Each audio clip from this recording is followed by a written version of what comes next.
Om Swastiastu. Assalamualaikum warahmatullahi wabarakatuh. Salam sejahtera bagi kita semua. Shalom, nama budaya. Salam harmoni. Baik, pada kesempatan kali ini kami dari kelompok 11 teori bilangan kelas 2C dan kelas 2D pendidikan matematika akan mempresentasikan materi kami, yakni terkait dengan perkongruenan linier. Baik, sebelum lanjut ke materi, di sini saya akan memperkenalkan anggota dari kelompok 11, yakni yang pertama yaitu ada Irfa Wildati Soleha dengan NIM 21130111018 dari kelas 2C Pendidikan Matematika. Yang selanjutnya ada Nikade Rara Septiani dengan NIM 21130111092 dari kelas 2C Pendidikan Matematika. Selanjutnya yang ketiga yaitu ada Ninyoman Putri Marheni dengan NIM 21130111010 dari kelas 2D Pendidikan Matematika. Dan yang terakhir yakni saya sendiri, Niputu Diah Ari Pratiwi dengan NIM 21130111011 dari kelas 2D Pendidikan Matematika.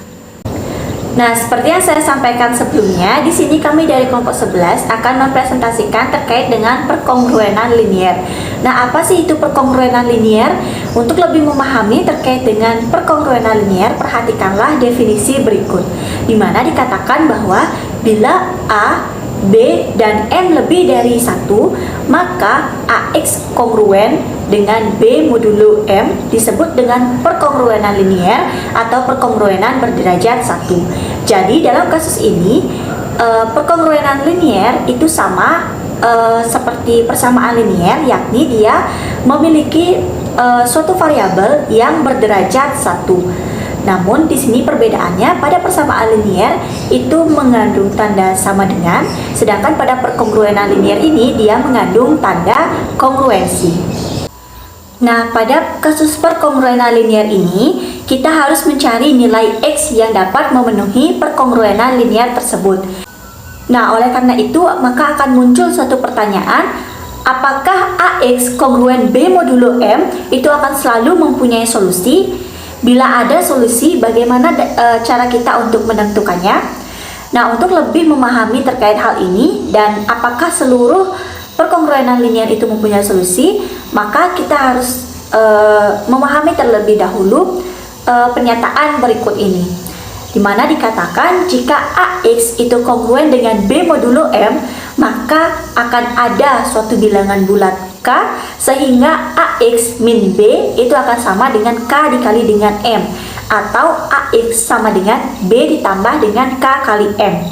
Jadi perkongruenan linier AX kongruen dengan B modulo M akan mempunyai solusi jika dan hanya jika ada bilangan bulat X dan K yang memenuhi persamaan AX sama dengan B ditambah dengan K dikali M.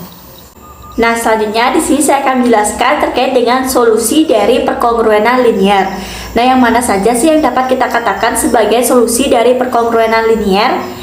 Nah, di sini untuk penjelasannya kita awali dengan memisalkan R itu memenuhi perkongruenan linier dari AX kongruen dengan B modulo M. Hal ini berarti AR itu akan kongruen dengan B modulo M.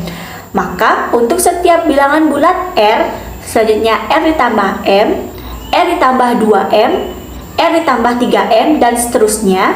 Dan juga R dikurangi M, R dikurangi 2M, R dikurangi 3M, dan seterusnya memenuhi perkongruenan linier tersebut, sebab A dikalikan dengan R ditambah K kali M itu kongruen dengan A dikali R dan kongruen juga dengan B modulo M untuk setiap bilangan bulat K.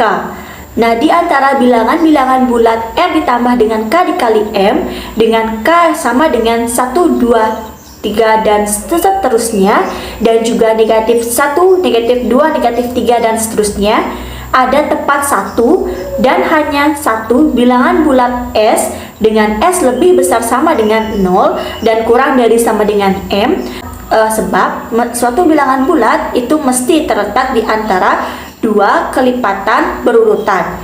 Jadi jika R memenuhi perkongruenan AX kongruen dengan B modulo M dan R lebih besar sama dengan K dikali M dan kurang dari sama dengan K ditambah 1 dikali dengan M, untuk suatu bilangan bulat K, maka R dikurangi K dikali M lebih besar sama dengan 0 kurang dari M. Nah, jadi S itu akan sama dengan R dikurangi K kali M untuk suatu bilangan bulat. Dengan kata lain, S adalah residu terkecil dari modulo M yang memenuhi perkongruenan AX kongruen dengan B modulo M. Nah, selanjutnya S inilah yang kita sebut sebagai suatu penyelesaian atau solusi dari AX kongruen dengan B modulo M. Jadi, nilai X yang memenuhi itu merupakan residu terkecil dari modulo M. Nah, selanjutnya untuk lebih memahami terkait dengan solusi dari perkongruenan linier, di sini saya sudah menyiapkan dua buah contoh soal, yakni yang pertama 2X kongruen dengan 3 modulo 5. Nah, berapakah nilai X yang memenuhi perkongruenan linier tersebut? Nah, kita ingat kembali bahwa 2X kongruen 3 modulo 5 itu bentuk umumnya sama seperti AX kongruen dengan B modulo M. Jadi kita harus mencari nilai X yang memenuhi. Nah, dengan menggunakan cara coba-coba di sini, kita mendapatkan bahwa nilai X yang memenuhi yaitu ada negatif 1, 4, dan juga 9. Nah, kita ingat kembali dengan penjelasan yang sebelumnya bahwa X yang memenuhi nilai yang kita dapat katakan sebagai penyelesaian atau solusi itu adalah nilai X yang lebih besar sama dengan 0 dan kurang dari M, atau di sini M-nya itu sama dengan 5. Berarti kita harus mencari nilai X yang memenuhi yang lebih besar dari sama dengan 0 dan kurang dari 5. Jadi dapat kita simpulkan di sini 4 itu merupakan residu terkecilnya, yakni dia itu lebih besar daripada 0 dan kurang dari 5. Sehingga 4 inilah yang kita katakan sebagai solusinya. Jadi 2X kongruen dengan 3 modulo 5 itu memiliki solusi, yakni X sama dengan 4. Baik, contoh yang kedua yakni 2X kongruen dengan 4 modulo 7. Nah, solusinya adalah sama seperti langkah sebelumnya. Di sini kita harus mencari terlebih dahulu nilai X yang memenuhi perkongruenan linear tersebut. Dimana di sini nilai X yang memenuhi ada negatif 19, negatif 12, ada negatif 5, 2, 4, dan juga 16. Kita ingat kembali bahwa solusi dari perkongruenan linier itu merupakan residu terkecilnya, atau dia lebih besar sama dengan 0 dan kurang dari pembaginya, atau dalam kasus ini yakni 7. Jadi kita harus mencari nilai bilangan bulat yang lebih besar daripada sama dengan 0 dan kurang dari 7 yang memenuhi perkongruenan linear tersebut. Nah, dalam kasus ini kita menemui bahwa solusinya adalah 2, karena 2 itu lebih dari sama dengan 0 dan 2 juga kurang dari 7. Nah, selanjutnya di sini saya akan menjelaskan terkait dengan jenis solusi dari perkongruenan linier, di mana di sini ada 3 buah jenisnya, yakni yang pertama tidak memiliki solusi. Nah, jika FPB dari A dan M itu tidak habis membagi B, maka perkongruenan AX kongruen dengan B modulo M dikatakan tidak memiliki solusi. Selanjutnya, jenis yang kedua yaitu memiliki satu solusi, di mana ketika AX kongruen B modulo M tepat mempunyai satu solusi jika dan hanya jika FPB dari A dan juga M itu sama dengan 1. Selanjutnya yang ketiga yakni memiliki banyak solusi. Nah, jika FPB dari A dan M itu sama dengan G, di mana G itu habis membagi B, maka AX kongruen B modulo M itu mempunyai tepat G banyaknya solusi. Nah, selanjutnya di sini saya akan menjelaskan lebih lengkapnya terkait dengan jenis-jenis solusi tersebut beserta dengan pembuktiannya. Baik, untuk yang pertama di sini, untuk jenis yang pertama atau teorema 1, jika FPB dari A dan M itu tidak habis membagi B, maka perkongruenan AX kongruen B modulo M itu tidak mempunyai solusi.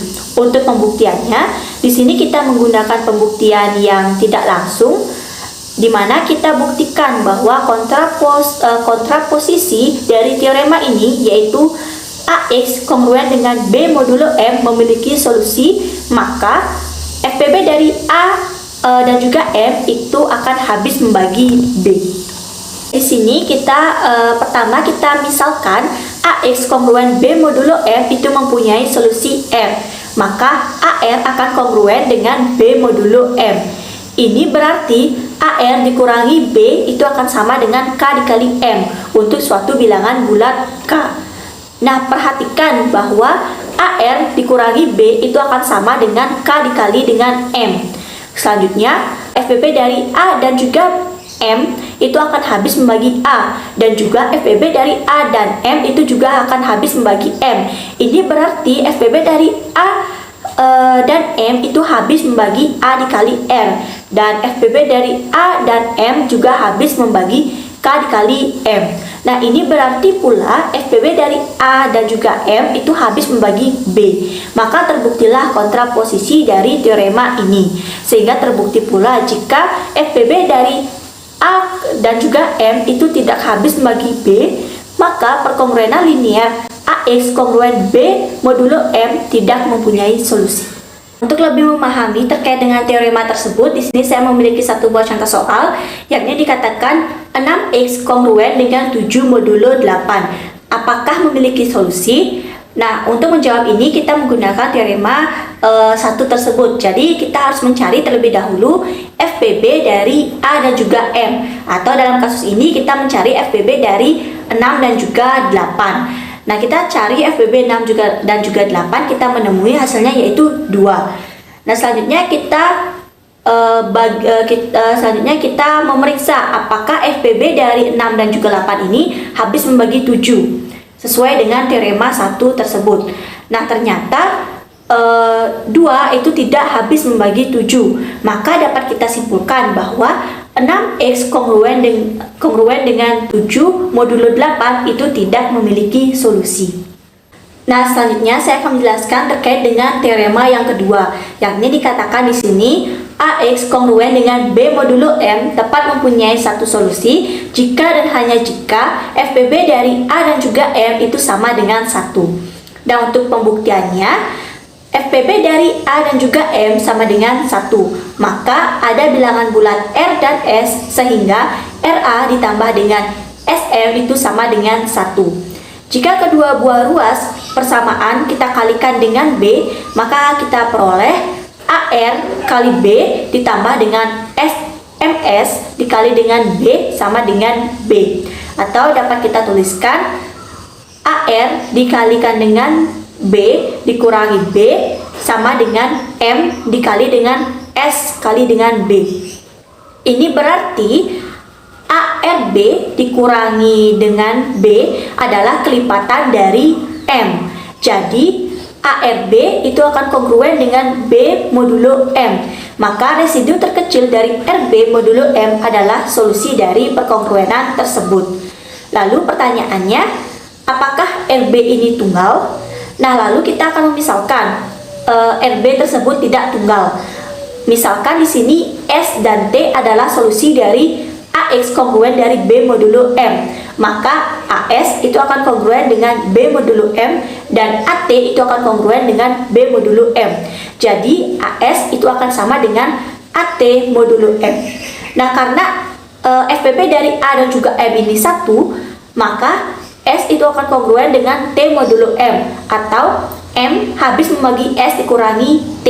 Nah, karena S dan T keduanya residu terkecil dari modulo M, atau S lebih besar sama dengan 0 dan S kurang dari M, dan T lebih besar sama dengan 0 dan kurang dari M, maka didapat S dikurangi T itu akan lebih besar dari negatif M dan kurang dari M. Nah, tetapi M di sini habis membagi S dikurangi T, maka S dikurangi T itu akan sama dengan 0, atau dapat kita tulis S sama dengan T. Jadi solusinya tunggal terbukti.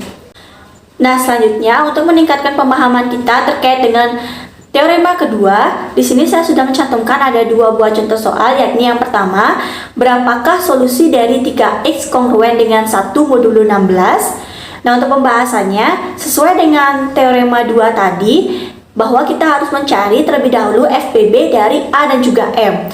Atau atau di sini kita harus mencari nilai FBB dari 3 dan juga 16. Nah, kita peroleh bahwa FBB dari 3 dan juga 16 itu sama dengan 1.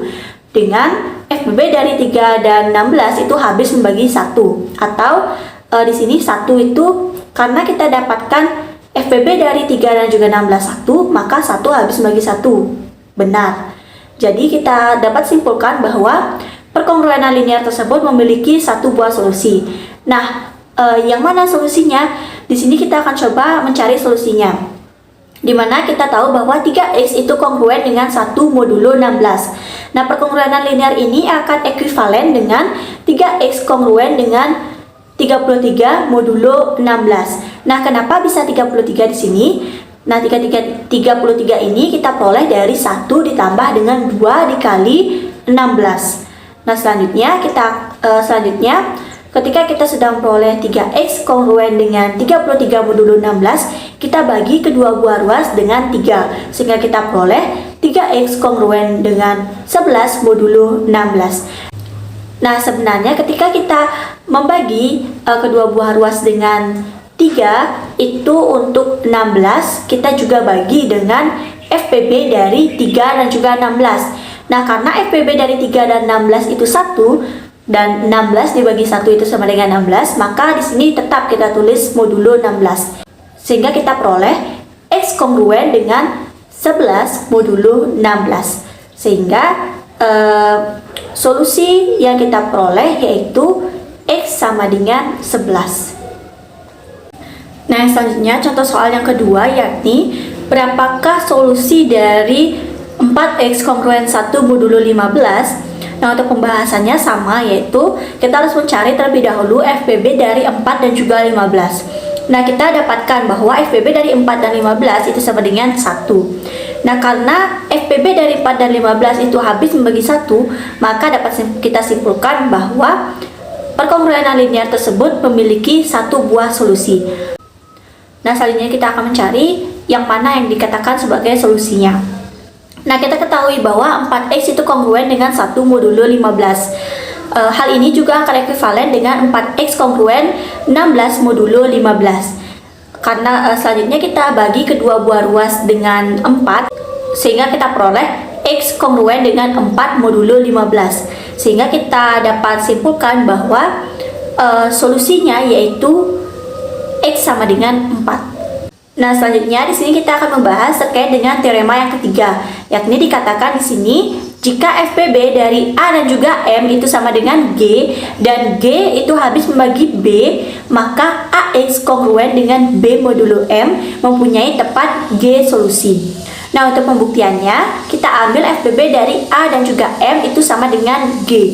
Nah, hal ini berarti ada A aksen dan M aksen, sehingga A itu akan sama dengan G dikali A aksen dan M itu akan sama dengan G dikali dengan M aksen.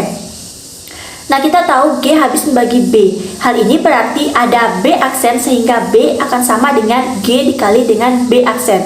Nah, dari AX kongruen B modulo M, hal ini akan memberikan G dikali dengan A aksen dikali X itu akan kongruen dengan G dikali B aksen modulo G kali M aksen. Selanjutnya kedua buah ruas kita bagi dengan G, maka kita akan peroleh A aksen dikali dengan X kongruen dengan B aksen modulo M aksen. Nah, dari FBB A dan juga M itu sama dengan G, maka kita peroleh FBB dari G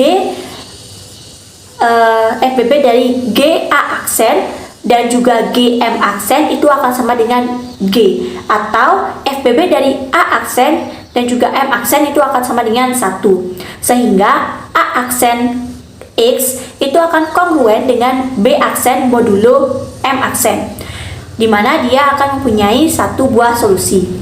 Misalkan solusinya R, maka G bilangan yaitu R ditambah M aksen, R ditambah 2 M aksen, lalu R ditambah 3 M aksen, dan seterusnya sampai dengan R ditambah G minus 1, G dikurangi 1 M aksen, atau R ditambah K M aksen untuk K sama dengan 0, 1, 2, dan seterusnya sampai G dikurangi 1. Nah, semuanya adalah solusi dari AX kongruen dengan B modulo M. Nah, hal ini dapat dibuktikan dengan penjelasan berikut ini. Nah, yang pertama yakni R ditambah K dikali M aksen dengan K sama dengan 0, 1, 2, 3, dan seterusnya sampai dengan G dikurangi 1 memenuhi perkongruenan AX kongruen dengan B modulo M. Nah, karena A aksen dikali dengan R itu kongruen dengan B aksen modulo M aksen dan M aksen dikali G sama dengan M, maka AX itu kongruen dengan A aksen dikali dengan R dikali dengan G ditambah dengan A aksen dikali dengan K dikali dengan M aksen dikali dengan G modulo M. Nah, hal ini juga akan ekuivalen dengan AX kongruen dengan B aksen dikali dengan G ditambah dengan A aksen dikali dengan K dikali dengan M modulo M. Ini juga ekuivalen dengan AX kongruen dengan B aksen dikali dengan G modulo M. Nah, kita akan peroleh AX itu akan kongruen dengan B modulo M karena B itu sama dengan B aksen dikali dengan G. Jadi, R ditambah K dikali M aksen untuk K sama dengan 0, 1, 2, 3, dan seterusnya sampai dengan G dikurangi 1 memenuhi perkongruenan AX kongruen dengan B modulo M. Nah, selanjutnya yang kedua yaitu setiap R ditambah dengan K dikali dengan M aksen dengan K sama dengan 0, 1, 2, dan seterusnya sampai G dikurangi 1 adalah residu terkecil dari modulo M. Nah, hal ini dibuktikan dengan R adalah solusi dari A aksen dikali dengan X kongruen dengan B aksen modulo M aksen. Nah, hal ini berarti R lebih besar sama dengan 0, sehingga R ditambah dengan K dikali M aksen itu lebih besar sama dengan 0 kurang dari sama dengan R ditambah dengan G dikurangi 1 dikali dengan M aksen. Untuk setiap K sama dengan 0, 1, 2, dan seterusnya sampai dengan G dikurangi dengan 1. Maka kita akan peroleh pertidaksamaan sebagai berikut ini, yakni R ditambah dengan G dikurangi 1 dikali dengan M aksen kurang dari M aksen ditambah dengan G dikurangi 1 dikali dengan M aksen. Nah, hal ini juga akan ekuivalen dengan R ditambah dengan G dikurangi 1 dikali M aksen kurang dari M aksen ditambah dengan kita menggunakan sifat distributif, yakni M aksennya dikalikan ke dalam, kita peroleh jadinya G dikali dengan M aksen dikurangi dengan M aksen. Sehingga kita akan peroleh R ditambah dengan G dikurangi 1 dikali dengan M aksen kurang dari G M aksen. Sehingga kita peroleh bentuk akhirnya R ditambah G dikurangi 1 M aksen itu akan kurang dari M. Nah, jadi 0, jadi kita akan peroleh R ditambah dengan K dikali M aksen itu akan lebih besar sama dengan 0 kurang dari M. Nah, ini menyatakan bahwa R ditambah K dikali M aksen adalah residu terkecil dari modulo M. Nah, selanjutnya yang ketiga yaitu tak ada dua bilangan di antara R ditambah K dikali dengan M aksen dengan K sama dengan 0, 1, 2, dan seterusnya sampai dengan G dikurangi 1 adalah residu terkecil modulo M berbeda. Baik, yang keempat yaitu menunjukkan tak ada solusi lain selain G solusi tersebut. Jika diambil R solusi dari AX kongruen B modulo M, misalkan S solusi lain, maka AR akan kongruen dengan AS, kongruen juga dengan B modulo M. Nah, karena FBB dari A dan juga M itu sama dengan G dan AS kongruen dengan AR modulo M, maka S akan kongruen dengan R modulo M dibagi dengan G, atau S kongruen dengan R modulo M aksen karena M sama dengan G dikali R dikali M aksen. Nah, ini berarti S dikurangi R itu akan sama dengan T dikali dengan M aksen, atau S sama dengan R ditambah T dikali M untuk suatu bilangan bulat T. Nah, karena S itu residu terkecil modulo M, sedangkan semua residu terkecil modulo berbentuk R ditambah K dikali M aksen dengan K sama dengan 0, 1, 2, dan seterusnya sampai G dikurangi 1, maka S sama dengan R ditambah T dikali M aksen adalah salah satu dari R ditambah K kali M aksen. Jadi tidak ada solusi lain. Nah, untuk meningkatkan pemahaman kita terkait dengan teorema 3 tersebut, di sini saya sudah mencantumkan satu buah contoh soal, yakni berapakah banyak solusi dari 6x kongruen 15 modulo 33. Nah, untuk penyelesaiannya, sesuai dengan teorema 3, maka kita harus mencari terlebih dahulu FPB dari 6 dan juga 33. Nah, kita peroleh bahwa FPB dari 6 dan juga 33 itu sama dengan 3. Selanjutnya, kita periksa apakah 3 habis membagi 15. Nah, ternyata 3 habis membagi 15. Maka dapat kita simpulkan bahwa 6x kongruen 15 modulo 33 itu mempunyai 3 buah solusi. Nah, bagaimana cara kita menentukan yang mana saja solusinya? Baik kita pada soal. Nah, pada soal kita sudah mengetahui bahwa 6x itu kongruen dengan 15 modulo 33. Sehingga kita bisa bagi kedua buah ruas dengan 3, yakni kita peroleh 2x itu kongruen dengan 5 modulo 11. Selanjutnya, hal ini juga akan ekuivalen dengan 2x kongruen dengan 16 modulo 11. Nah, dari mana dapat 16? 16 kita peroleh dengan menjumlahkan 5 dengan 11, sehingga kita peroleh 16. Selanjutnya, kita bisa bagi kedua buah ruas, yakni dibagi dengan 2, sehingga kita peroleh x kongruen dengan 8 modulo 11. Sehingga kita peroleh residu-residu terkecil dari modulo 33 yang merupakan solusi adalah 8, 19, 30. Sehingga terbukti dia memiliki 3 buah solusi. Baik, sekian materi yang dapat saya sampaikan. Untuk materi selanjutnya akan dijelaskan oleh rekan saya. Terima kasih.